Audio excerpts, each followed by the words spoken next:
All right, we are live. Welcome to another edition of Bouncing Death Quark Cast. I am Code Dameron. I am here with my co-host Kira Mode.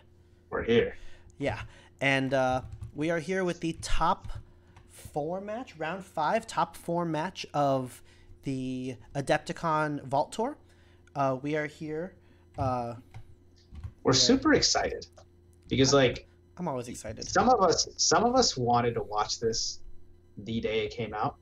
And other people, not going to name names, said some of us aren't allowed to watch it because we need to cast this thing. No, no. Well,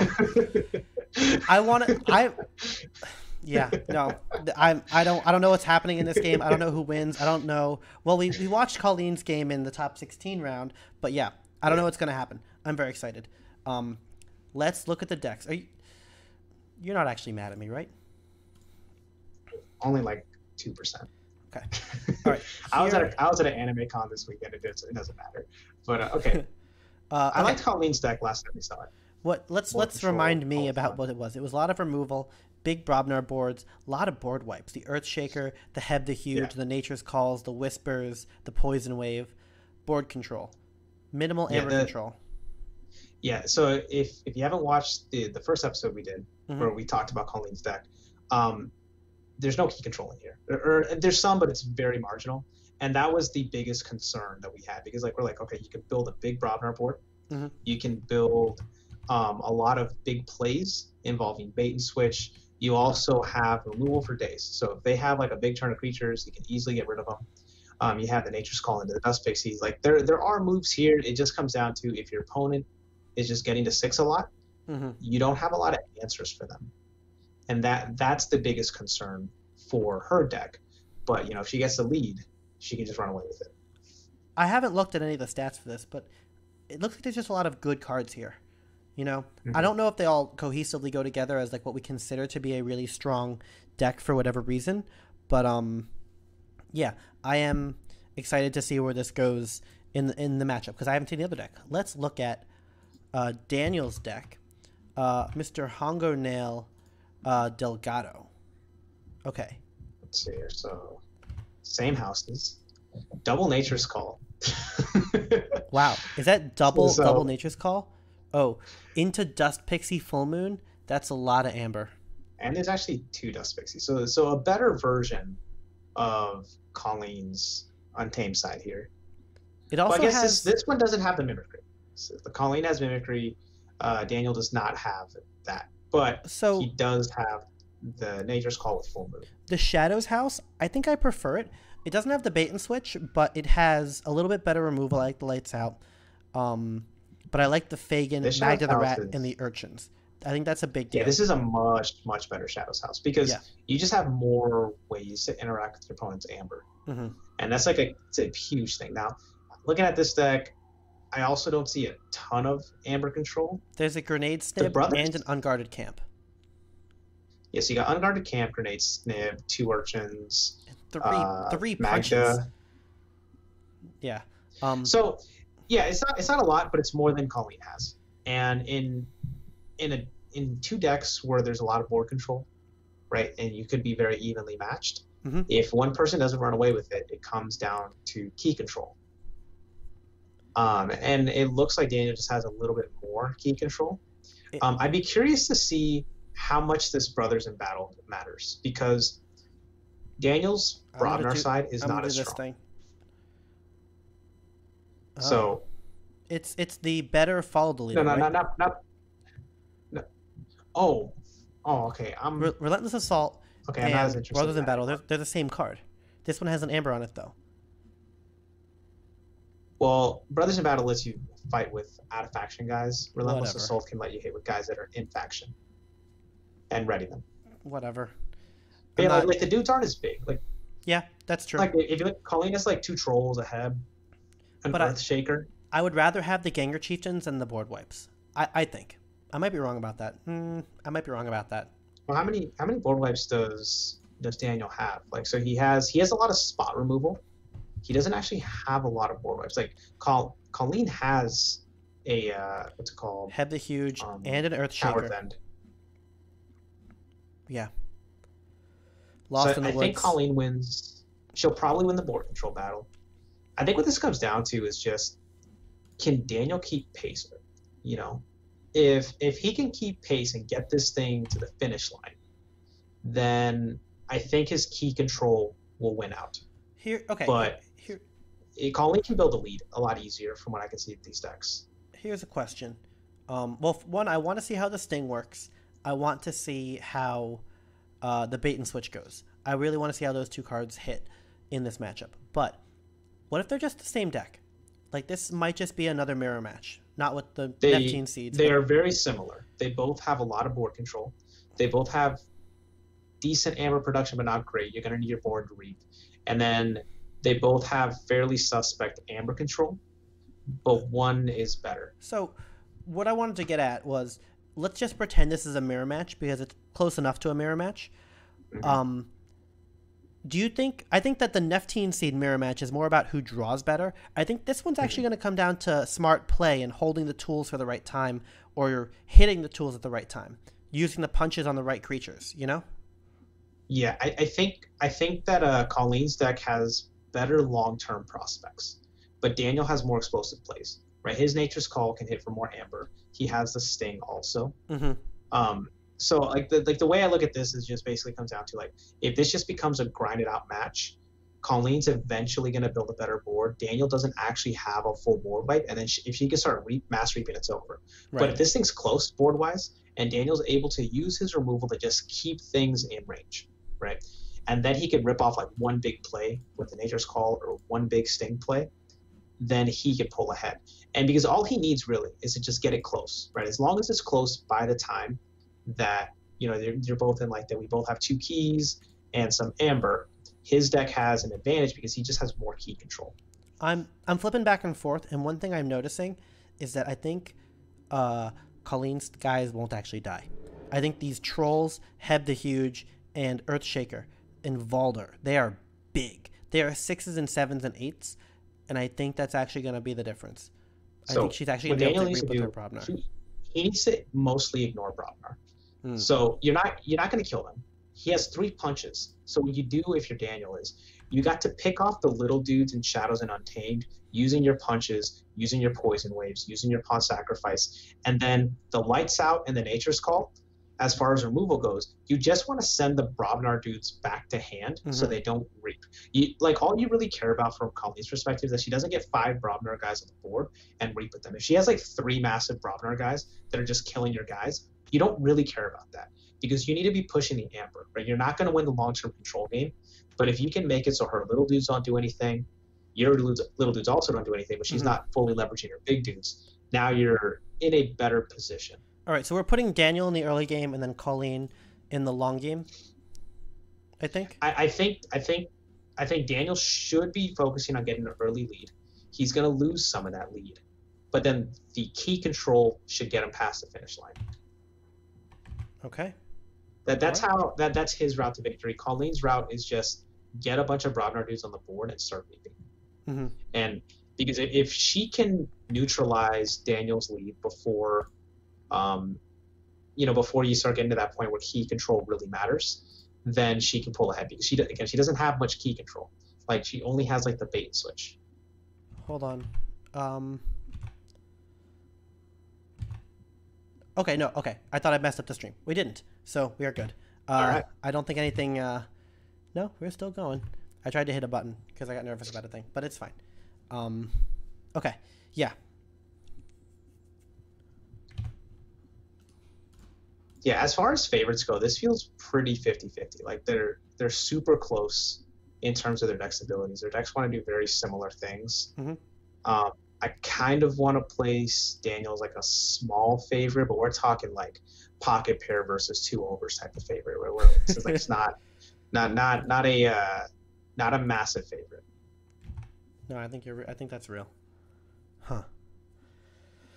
And like I said, I actually don't think this one comes out of draw. So when we did the mirror of the NFT seed games, that was just like, you got to draw the seed, right? And based on whether or not someone draws that, it's going to determine the matchup. This one, I think you can get away with slightly worse draws. But, we'll know whether or not Daniel wins this game on whether or not he actually deals with the Brobnar creatures. If he just mostly ignores the Brobnar Right. creatures and just occasionally sends them back to hand, he's in a way better spot. And meanwhile, from Colleen's side, so we saw in the previous game, she would hold certain Brobnar cards. Right? She held an Earthshaker just for the extra board wipe. Mm-hmm. She cannot be doing that kind of stuff in this game. Like, she needs to try to get the Brobnar board built as fast as possible, start Mass Reaping, force Daniel to react to the Brobnar creature specifically, because if he's using his Nature's Calls on her Brobnar side multiple times, that means he's not using the Nature's Calls for the Dust Pixies. Right, that's what I was going to get at. Like, the Dust Pixie Nature's Call is so much efficiency.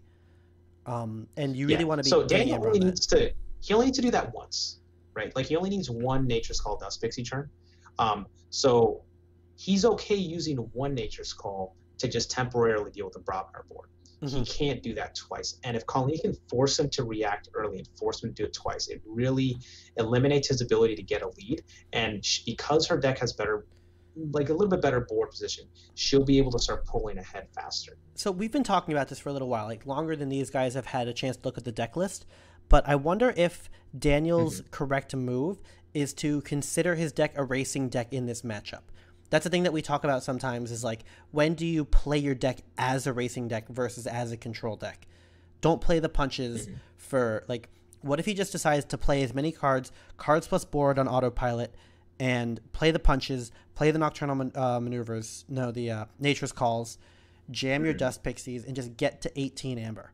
I think Daniel's deck gets to 18 Amber faster, and if he doesn't, like... He has more explosive plays. Right. He also should not play the Sting. The Sting is the card you play when you are the control deck. You play it when you say, I am building Amber slower, and you can get a little bit of an advantage on me, but I'm going to get all the Amber right back. In the scenario where you were trying to forge first, you were trying to build a lead, you cannot play the Sting unless she opens a door. So, like, Colleen has some explosive plays in her deck. So if she comes out of the gate with big Amber plays, that's where you drop the Sting. But in the scenario where, like, let's say both players have 2 Amber, you can't just drop the Sting. Yeah, I think playing the Sting is wrong. I think it miasmas yourself, and that's a problem. You're probably right about that. You don't need the 12 Amber that you get from the Sting. You can make that on your own. But yeah, I mean, it's not terrible. It's just you need it to hit, right? Because you don't want to have a situation where you have the Sting, and then it comes back around Shadows, and you have to debate, do I blow this up or not? Oh, that's a good turn 1. Yeah. Wow. Oh. Don't get it killed. It has, what, 3 health? Yeah, she has all the kill spells, so she should be able to kill it. But yeah, you need to get the thing off the table immediately, especially considering that your game plan is so devoted to creatures. Right. So I think she has a Silvertooth in her hand. It's Silvertooth into Relentless Whispers, which is even better because you steal the Amber he just got. Oh, that's great. Yeah. If I was Daniel, I would be laughing at that. I'd be like, this is some bull right here. They seem a little tense. It is top 4. Let's go in the fence. Okay. So that worked out great for Colleen. Yeah. It worked out much better than she could have reasonably expected. She had the tools. Because you get the value off of the Relentless Whispers. Yep. And good thing it wasn't a Nerve Blast, because Nerve Blast, I guess it would have worked the same, but like Nerve Blast is like steal and then deal damage. Relentless Whispers always deals the damage. Let's see here. So Bear, Witch, Cold does like a damage. So I think Daniel's just dumping cards. Like I don't think any of these cards matter. Nocturnal Maneuver for an Amber. Get your card Nature's in your hand. Call. Oh, Nature's Call. It's kind of unfortunate. Is it? Oh, it's just a bad time to play it, you think? Yeah, so that Nature's Call needs to hit at more relevant times. Because now he only has 1 left in the deck. And you really want to be using that on either big Dust Pixie plays, or you want to be using that to get rid of a big Brobnar board. If she has the Mimicry, so she can bounce his guys, but the Witch. Oh, the benefit of playing the Nature's Call there though is like, oh, okay, yeah, that sucks. Yeah. I was thinking, like, when you have Witch Nature's Call, that's a pretty strong setup. Wow, she held Nature's Call and Mimicry.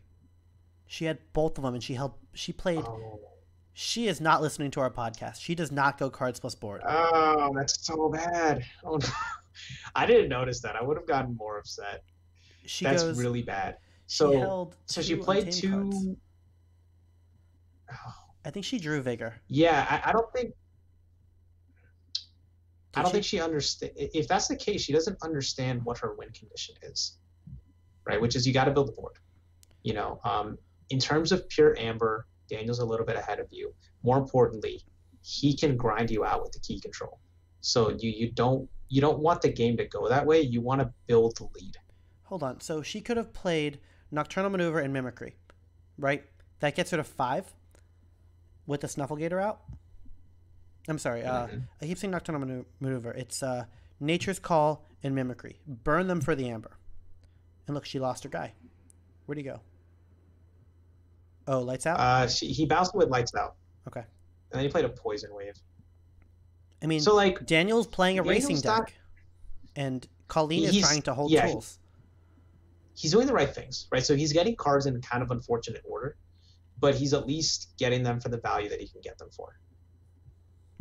If Colleen had played her other Untamed turn more aggressively, then she would have 2 new cards. She would have a better Shadows turn, and she would be at 6 amber right now, regardless.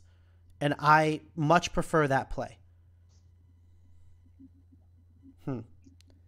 Yeah, her handcrafting is she eschews handcrafting for optimal plays, which I don't approve of, but that's us. Everyone knows how we think. Yeah, like so holding cards, it's more okay when you already have a board. It's not okay when you're empty. She can't get a single guy to stick. I mean, I guess neither of them can.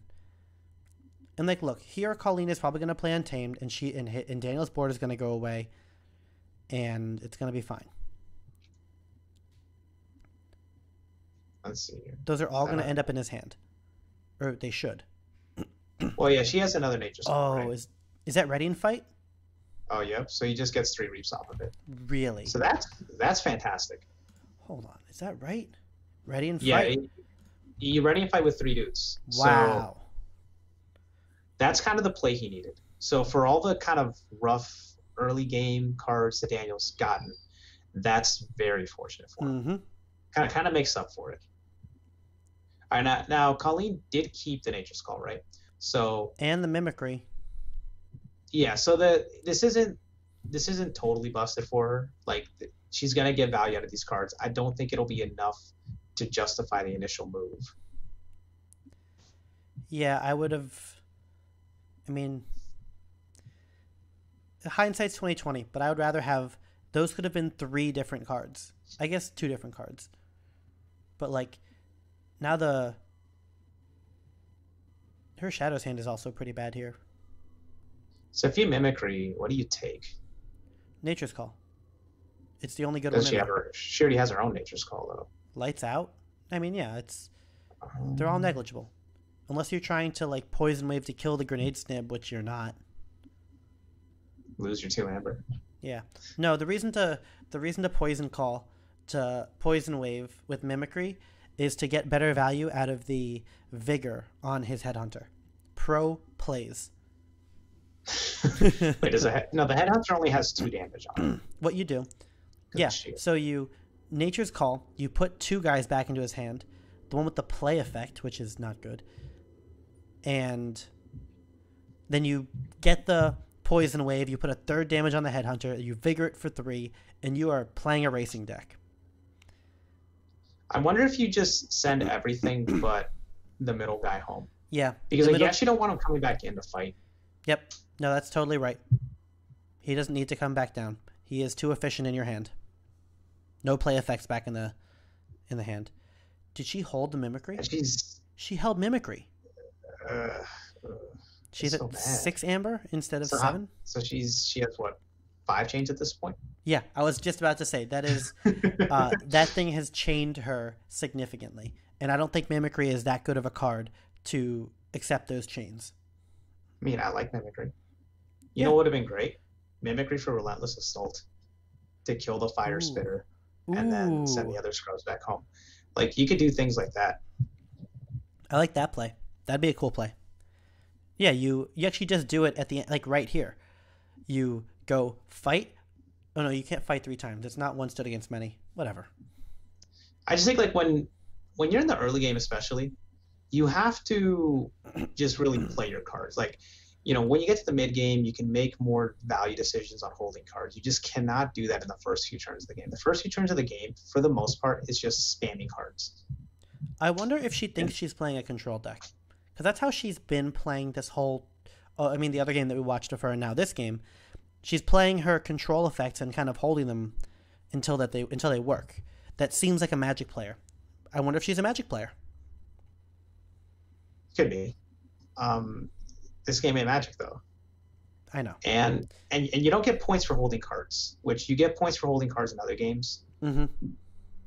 Now she hits a 6 amber, so that's nice. But no, she's behind an amber. He has a key in an amber at that point. And here we go. Yeah. Nature's call. He's going to pick up both. I don't mind that play. We know he's holding two Bromner guys. Value out of it. Yeah, fine. No problem. Maybe you fight with grenades. So this is where this game goes back, because she was looking okay at the start of the turn because she wasn't that far behind on amber, and we know eventually she's going to take the board.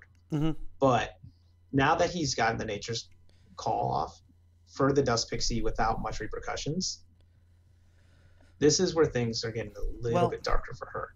Daniel has played both Nature's Calls at this point, right? And Colleen knows that. Hey, look, it's the Nocturnal Maneuver that I keep saying. But he played it for an amber. He keeps playing all of his removal cards for amber and drawing more cards with amber. Big deal. Yeah. And Colleen can't keep her Brobnar guys on the board, which is how she needs to hold the board with Brobnar. Yeah, she needs to dig for the Brobnar cards. So, I don't know how many turns in we are so far, but she should have a board at this point. Right? I fully expected by about turn 5 or 6 for her to have a significant board presence and Daniel to have a lead. Also, her hand is not looking good. She just bounced an Untamed guy, and she is 3-2-2. That means she was 2-2-2 at the end of the turn. That is what happens when you hold cards. Yeah, and so at this point, you're way behind on amber, which is, again, it's okay if you have a board. It's not okay if you're actually, it's tied board, right? Dust Pixie is not really a board. But... Look, wait, we didn't notice. He discarded the Sting. Daniel discarded the Sting. Wow. Yeah, he didn't want to play it. Correct move. I guess he knew what he had to do, right? Mm-hmm. He just put something in his hand. She was pumping out amber too slowly. I don't know what happened. Can Colleen stop Daniel's... that should not have been in there. Huh? I wonder if there's a card in Daniel's discard that should not have been in his discard. I don't know. Maybe it was the Headhunter because it went to his hand instead. I don't know. Oh no! Is there a? We'll see. Okay. Would be rough to get a DQ here. That would be really bad. So Colleen, it looks like she has an Obile. Looks like she has a Relentless Whispers. You don't even use Obile on this board. Yeah, you have Seeker Needle and Relentless Whispers. You really need to get value out of both of those. Okay, so she's discarding that. What a sad turn. Giving up the key. She had no options. She had the Murmook in hand, but decided to use the Steel instead. I mean, I probably use the Mimicry. And you played 3 Untamed cards. You go Murmook, Mimicry, and the other card, and you draw more. I don't know. And so Daniel he bounced his own Gengar Chieftain in the hand, which was a little suspect, but because he kept a card away from him, but I don't really mind it. You play it, it's going to get you value. Brothers in Battle. That's just an amber. Yeah, it doesn't do anything. Yep. Because you have to have another house for it to do something. Yeah, but I don't mind bouncing the Gengar Chieftain. I think keeping him on the board is similar, if not the same value. Unless you're trying to actually ram Grenade Snib into something. That's what actually... No, I'm saying if you're trying to get more cards, right? Because putting them back in your hand takes away a card draw. What Gengar Chieftain bounce does is you're holding Grenade Snib already. It means that you can play him and fight with him into something with bigger than 2. Okay. Just to get him off key. Here's the Mimicry. She plays Nocturnal Maneuver. I'm sorry. Nature's Call. She plays Nature's Call for a 3rd time or something. Bouncing those guys back to Daniel's hand. And just been holding on to that for seemingly forever. Yeah, that turn could have been Obile and all of the Shadows cards, right? That wasn't worth all those chains. Now Daniel's at 2 amber and 2 keys to 1 and 3. Yeah, he just played a lot of cards. And I mean, the difference in this match really comes down to Colleen's holding her kill spells and Daniel's dumping them. Mm-hmm. You know, that's why Daniel has more amber. Yeah. He's had a better cards. board, you know, for the majority of the game. Yeah. You know, Colleen has not built a board this entire game. Daniel at least had times where he's forced her to react to his board. Right. Colleen is more interested in keeping Daniel's board down, but is not actually playing the game for her own amber. Part of me wants to ask, like, are we being too hard on Colleen? Does she see something that we're not seeing? Does she think she sees something that we are seeing? Is there a method? I think the magic thing is right. I think that she looks at her hand and she's like, you know what? I can play this kill spell to do nothing, or I can wait until he plays cards. And I'm going to wait until he plays cards and respond to him. But this is a game where you have to play your cards, right? You can't really hold on to cards unless you get a lot of implied value off of it. And she just hasn't been able to get that implied value. And Daniel seems to have a better understanding of you just got to jam cards sometimes. And, you know, like we see it, right? They've had very similar draws, and I don't think we're being overly harsh. Like, if I see two people play and they get roughly the same cards and one person's monstrously ahead of the other person, I'm going to say that the person that's behind is doing things wrong. Daniel has held more cards this game. He has been cycling much more aggressively. Yeah, he's pumping them out. And did he just killed his own urchin there too? Pawn sacrifice. Play the urchin. Yeah. So this is the board that Colleen needed to have turn 3. Right. Not turn 8 or whatever it is now. Right. Because at this point, she's so far behind that these Brobnar Reefs are not going to get her there. Now, thankfully for her, Daniel doesn't have any more kill spells, or at least not that can deal with these guys. Right. Like, her dudes are big enough that there's nothing that's going to kill him, but also we need to see her leverage the Brobnar board while she has it. Like, this is why, like, Daniel winning the early game, Colleen winning the late game, it's not going to be fast enough, I don't think. Like, Daniel, you know what? Colleen has a route back into this game. It involves a really big bait and switch, but, like, she already has 3 amber. She needs to forge and bait at the same time. And I don't know if that's going to line up. If Daniel's turn is if he just calls shadows, I think he wins this turn. Because he can reap with Fagin that gets him up to 5, drop the urchin that gets him up to 6, one random shadows card, and then that puts him at like 7. So then that puts her at bait or bust. Bait or bust. She's not holding bait, I don't think. I don't see it. I keep leaning in. You can still force it out, right? Ghostly hand for 8. She has 1 shadows card. Is that old Bruno? That's an out. I don't know if does she have one? Yeah, if it's old Bruno, it keeps her alive for a turn. Yeah, it's old Bruno. But then Fagin can do his thing again. No, he can't. Urchin's going to get Seeker Needled, Fagin's going to get Javelined, and Colleen buys a turn. Okay, yeah, you're right. But she needs to have the Bruno. There we go. Seeker Needle. And here comes old Bruno. He has 3 health. Watch him get punched. And Colleen is sitting on no amber control. Punch for game. And Daniel has 3 punches in the deck. I think he still has a Lost in the Woods. Right? Reap Ganger Chieftain wins the game. He doesn't know that, but yeah, I think you try to kill the Bruno if you can. That should be priority number 1. But I don't think he makes any play that doesn't get him to 6 here. Is that a full moon in his hand? I don't know. I believe it is. Okay. So he could just do that. If I'm Daniel, I try to get to like 7 or 8 this turn. Or maybe there's like a magic number with bait and switch that you're trying to count to. Well, she only drew 1 card. If she would have had the bait and switch, she would have played it last turn. Yeah. Going shadows again as Colleen So would feel so bad. Oh, here's the punch. Punch old Bruno. yeah, okay.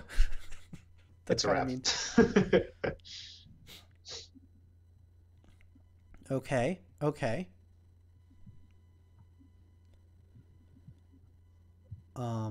He's considering fights versus reaps. Do I need to go bigger? I would. Well, actually, fighting with the Anger Chieftain doesn't actually do anything. Doesn't Valder or Crump take away an Amber once you fight with them? Yeah, but it's only one. Yeah, but you could fight into the troll and kill your own guy, and not play any other guys. No, that's dumb. Good game. Game Yep, to that's Daniel. a wrap. All right. Oh, okay. Huh. Oh no, it's on the bottom of my deck. That's not the problem. You didn't draw cards. Yeah, that one's on you. Yeah, this is I think the first game that we've done so far that I really feel like player skill won the day there. Player agency. Yeah, well, okay, so like in the other games we've played, we've seen players make some good decisions and some bad decisions, right? And the decisions on the fringes, like actually in Colleen's first game, she outplayed her opponent, right? And her opponent in that scenario, he was a big underdog and he lost, but he got the cards he needed. And really, it was a couple fairly big mistakes that could have swung like 3 or 4 Amber in his direction. And then who knows, right? Like, we were pointing out at the end of that game that, Colleen was holding a bait and switch for the end.